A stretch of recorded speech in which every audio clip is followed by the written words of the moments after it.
Hello, everyone. Welcome to another episode in this little mini series that I'm doing called Lost in Translation. I'm taking text of the English Bible that have been often mistranslated and therefore misinterpreted, misunderstood, misapplied, and trying to straighten that out a little bit in terms of what various texts and verses might have really meant. So today I have a very interesting example for you. In fact, you could call it a double example. It goes back to Jesus in the Gospel of Mark, but he's quoting a scripture from Jeremiah, and the quotation of Jesus as well as the quotation of Jeremiah are both lost in translation. So there's sort of a double impact to misunderstanding this verse. And it has led to all kinds of misleading conclusions because of the mistranslation. So I'm going to share my screen. So here you see the title, Lost in Translation. Why did Jesus call the temple a den of thieves? Because of that translation, the phrase den of thieves has actually become almost a proverb in our English language. We refer today to a group of people that are very corrupt as a den of thieves. So let's take a look. Mark chapter 11, verse 15. The setting here, if you don't remember Mark too well, is the last week of Jesus. Jesus has come to Jerusalem. He's going to be crucified this very week by the Romans. And where we're picking this up in verse 15, it's actually the second day. The day before Jesus had come into Jerusalem, that's when he rides the donkey down the Mount of Olives and enters the temple. And it says that he looked around and he stayed until nightfall. And because it's late in the day, he went back to Bethany, which is on the other side of the Mount of Olives, where he's staying with his disciples. So we pick it up here in verse 15, and they came to Jerusalem. So this is the next morning, second day. He enters the temple. This is the Herodian Temple of Jerusalem. You can see my series on YouTube on Jesus archaeology, and I have videos and slides and pictures of the temple and where all of this took place. And he began to drive out those who sold and those who bought in the temple. And he overturned the tables of the money changers and the seats of those who sold pigeons, some of the animals that are represented. But notice this, and he would not allow anyone to carry anything through the temple. So as I pointed out in my series on Jesus archaeology, we know the entrance that he went into, the Holy Gates, up into the area where the money changers and the animals were being kept before they were taken into the temple to the place of sacrifice. And so Jesus has actually blocked the doors of the main entrance into the temple on the south. And then we read, and he taught them and said to them, is it not written? Now that refers back to something in the Hebrew Bible or the Old Testament, the scriptures for Jesus. Jesus is Jewish. And when you say the Holy Scriptures in this time, it means the Tanakh, the Torah, the prophets, and the writings, which is made clear various places in the New Testament. So he's actually referring here to two quotations. One's from Isaiah 56 and the other is from Jeremiah 7. And the phrase we're going to drill in on and take a look at is from Jeremiah 7. So is it not written, question mark, my house shall be called a house of prayer for all nations. In other words, that's what it's supposed to be. But you have made it a den of robbers. So there's our phrase. You've made it a den of robbers. Now, is that the right translation? If you look at the Greek, I wrote the Greek out for those of you who work on Greek, and then I transliterated it into English sounds. So what we have here in Greek is speleon lestes, literally a cave of violent ones. So the first word speleon, we know from spelunking, to be a cave explorer. It's just the word cave, a cavern, a den, maybe, a lair, if you're talking about an animal. And a lestes is really badly translated as a robber, because you think of a cave of robbers, that is somebody stealing and robbing and then meeting in a cave to divide up the loot. That's not the image here. Actually, the word lestes in Greek, and we're going to go to Jeremiah because he's quoting Jeremiah, and it's even more clear in Hebrew. Lestes means violent ones. For example, in Mark 15, just a few chapters later, among the rebels in the insurrection who had committed murder, there was a man named Barabbas. So remember this exchange that Pontius Pilate, the Roman governor, offered the crowd that wanted to kill Jesus. What about releasing Barabbas, the murderer? And here you have the word rebel, which is one translation of lestes, but it means rebel in the sense of a brigand, somebody that's going to jump you on the road and basically slit your throat, to commit murder. Josephus uses it for the Sicarii, the dagger men that are essentially gangs that attack people. So I would translate it a cave of violent ones. And as we're going to see from the Hebrew, it's very clear. Now, when Jesus is crucified, Mark 15, verse 27, notice this. And with him they crucified two thieves. It's the same word, lestes.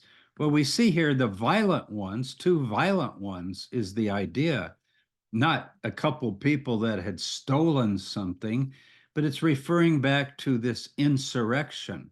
We don't know the history of the insurrection, but the idea would be somebody tried to rebel against Roman authority or Jewish authority, perhaps even in the temple, and had committed murder. And so they're actually called lestes. So two thieves, meaning violent ones, dagger men, basically. So a cave or a den of violent ones essentially refers to making the temple like a lair of wild animals that rip apart their prey. Jesus is referring to the sacrificial system. He's opposed to it. He doesn't think it was ever given by God. Now, I know that's going to shock people. And as he says here, the original intent for the temple was to be a house of prayer for all the nations of the world, not a place of sacrifice or ripping or shredding apart animals. But you've made it a den of wild animals that rip apart beasts. So the priests are being likened to wild beasts. Can you imagine the blood and all of the entrails and all of the offal that takes place in a temple where there are hundreds and hundreds of sacrifices taking place? It would be an unbelievable slaughterhouse. It would be very much like our slaughterhouses today, where you have this mass killing of these animals, whether it's bulls or cows or sheep or goats or whatever it is. They're being slaughtered and the meat cut up and the blood and the entrails disposed of. Another use of the word you see also in these same chapters, Mark 14:48.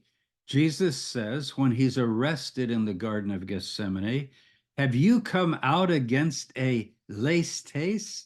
In other words, do you think I'm a violent brigand, that I've got a band with swords, and therefore you brought swords and clubs to beat us down?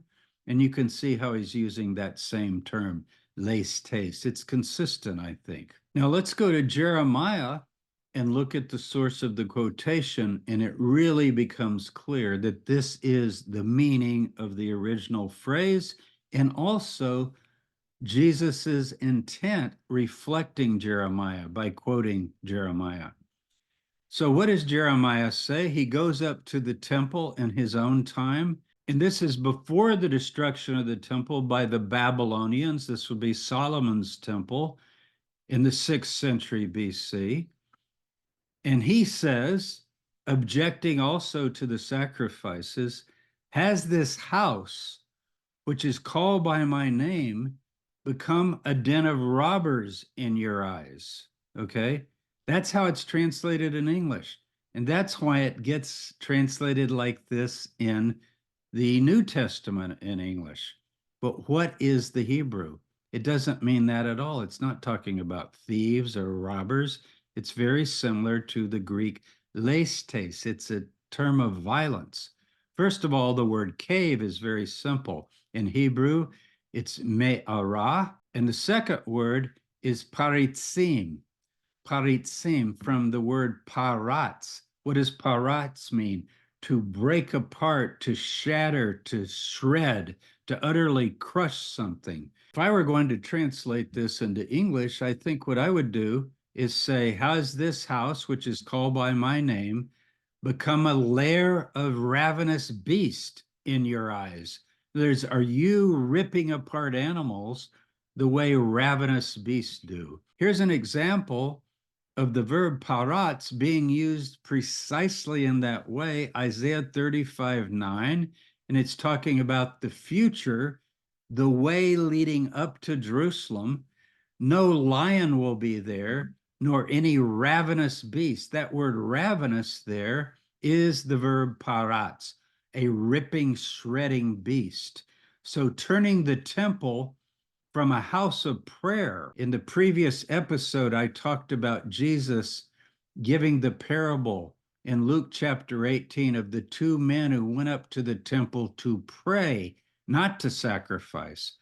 And this one went up justified from his sins, the one who repented of his sins. Remember, he didn't offer any sacrifices. So I believe that Jesus is against these sacrifices and the way they're being carried out, and does not believe they were ever intended. Now, I know many would question that, but you need to read further in Jeremiah as he explains what he actually means. Let's look at chapter 7, same chapter, verse 21. Thus says the Lord of hosts, the God of Israel, and this is sarcastic, add your burnt offerings to your sacrifices and eat the flesh. In other words, go ahead and slaughter these animals, cut them up, spill the blood.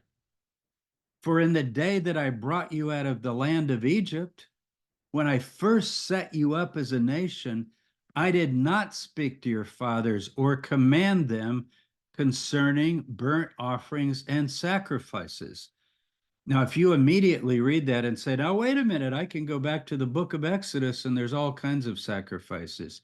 These are priestly writers that are pro-sacrifice and want the temple to become a place of sacrifice and want to charge for the animals and want to turn it into a place of commerce. And they have added these accounts to the Torah.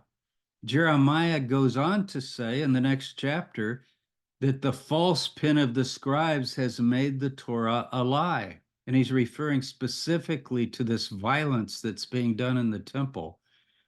So what did he tell them in the day that he led them out of Egypt? He didn't want these burnt offerings and sacrifices. They're the ones that began to do that with the golden calf, offering sacrifices like the pagan nations.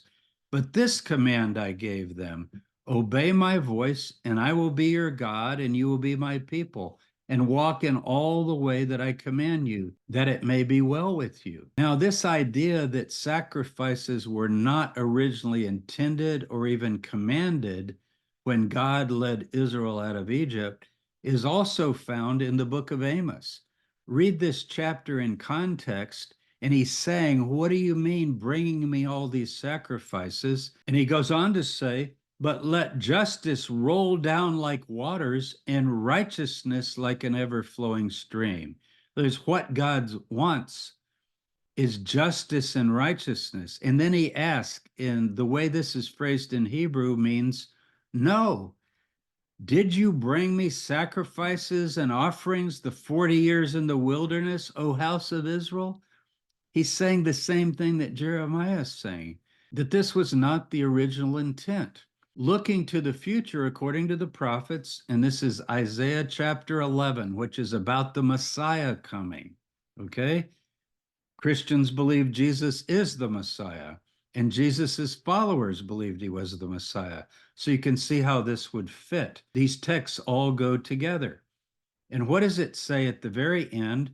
It talks about the bear and the lion and the wolf and the lamb and poisonous animals, and a little child will lead them.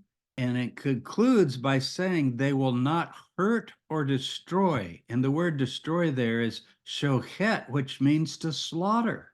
That's what you do. And this is talking about the holy mountain of God. In all my holy mountain, for the earth will be full of the knowledge of the Lord as the waters cover the sea. So this is the ideal. The ideal is that people obey God, that people practice justice and righteousness. And if they do sin and if they do fail, that they go to God, it becomes a house of prayer for all peoples. And God hears the prayers of people from the temple. So the original idea is that it didn't have anything to do with sacrifices. Now, this is a big subject, I realize. Was Jesus opposed to sacrifices? Were the prophets opposed to sacrifices? And do the priestly writers of the Torah interpolate passages into the Torah that put the sacrifices in the narrative when they weren't originally there? Well, what we find here, at least in the mouth of Jesus, is that this is a house of prayer for all people, but you have made it a den of robbers. Now, if we go back to the quotation, is it not written, my house shall be called a house of prayer for all nations? And if I'm right that he's objecting to the sacrifice and the slaughter, you've made it a lair of wild shredding beasts, then let's look at the quotation. This is from Isaiah 56. Now, notice this. This is amazing. I talked about the scribes, the priestly writers, adding things. Let's just read Isaiah 56 where we get the quotation. Just bear with me here. I want to show you something. This is how interpolations work. In Isaiah 56, an open invitation is given to foreigners, house of prayer for all nations, foreigners who aren't Jewish, who aren't Israelites, who join themselves to the Lord. They're known as God-fearers. They minister to God. They love the name of the Lord. They love God with all their heart. They keep the Sabbath day, one of the 10 commandments, and they don't profane it. They hold fast to the covenant. The 10 words are called the words of the covenant. These I will bring to my holy mountain. Now remember, the holy mountain is where there's no slaughter, right? You see that in Isaiah 11, and now we're in Isaiah 56. Now look at this part that's crossed out. We'll skip that for a minute. And make them joyful in my house of prayer, for my house shall be called a house of prayer for all peoples. Now look, I've crossed out some words here. I believe that priestly scribes copying Isaiah added this because they're very worried that if there's going to be no slaughter and it's a house of prayer for all people, what are we going to do? Because our whole business and industry and the whole point of the temple is a place of animal sacrifice. But we just read in Jeremiah that that was never intended, right? That animal sacrifices were not ideal. And here Jesus is putting together these two concepts. Jeremiah 7, going back to Jeremiah saying, I never commanded you concerning these things, so why are you doing them? And house of prayer for all nations. You can tell when you read verse 7 that nothing is missing. These I will bring to my holy mountain and make them joyful in my house of prayer, for my house shall be called a house of prayer for all peoples. Thus says the Lord who gathers the outcasts of Israel, I will gather yet others to him besides those already gathered. So you're talking about the ingathering of the exiles. This is something the prophets address often when Israel is gathered back to the land. But foreigners or the nations are also coming up to Jerusalem to learn the way of God, but they're not coming up with burnt offerings and sacrifices, but they're coming up because it's a house of prayer now for all nations. That's the ideal. And I believe it's very clear that a priestly scribal interpolator has gotten worried that sacrifices are not mentioned. And you read the rest of the chapter, there's nothing about sacrifices. So I think that translation, den of thieves, and also two thieves crucified next to Jesus, like we're talking about people who are robbing somebody. The Romans don't crucify people for stealing, okay? Crucifixion is reserved for brigands and rebels and insurrectionists. And in fact, Jesus was crucified as an insurrectionist, even though the witnesses against him were false witnesses, that he was going to destroy the temple. What he's doing here, at least according to the Gospel of Mark, is exactly the same thing that Jeremiah tried to do. He reminds them that the original purpose of the temple and the tabernacle, it was called a tent of meeting, was to meet God, not to slaughter animals, but to pray to God, to turn to God. And I'll just add this, you can look this up on your own. But if you go back to the dedication of Solomon's temple, it's in 1 Kings chapter 6, and read Solomon's prayer, just the prayer. Around it is all the sacrifices, which I think the priestly writers added. But the prayer itself is most interesting because Solomon never even mentions sacrifice, and he constantly talks about prayer, and this will be a place of prayer and a place to draw near to God. And he says things like, even the heaven can't contain you, you know, so what is this house that we've built for you? It's a place of prayer. It's an orientation, in other words, to pray towards the Creator God. And he even mentions foreigners coming, non-Jews coming from all over the world and coming to the temple and praying. Nothing about sacrifices. But after the prayer, just read the prayer, you'll see that the priestly writers have given a whole narrative of the thousands and thousands of offerings and sacrifices that were made in the temple, as if that was its purpose. So it's pretty obvious when you study some of these texts that the Hebrew Bible has various voices, competing voices in terms of the temple and its purpose and what it's for. And the cult of the priests is very, very interested in sacrifices. And I'm convinced that Jesus refers to them, as did Jeremiah, as a den of wild, shredding beasts, and is critical of that and wants the temple to become a house of prayer for all nations. So take care, everyone. And in the future, I'm going to do another series different from this one, but related, as you saw today, to some of these obvious interpolations that have been added to the text, where you can be reading along and there's a central idea, and then the interpolator butts into the text and adds a point they want to make that has nothing to do with the context. And that's very clear in Isaiah 56. That's the false pen of the scribes that's made the text a lie, according to Jeremiah. See you next time.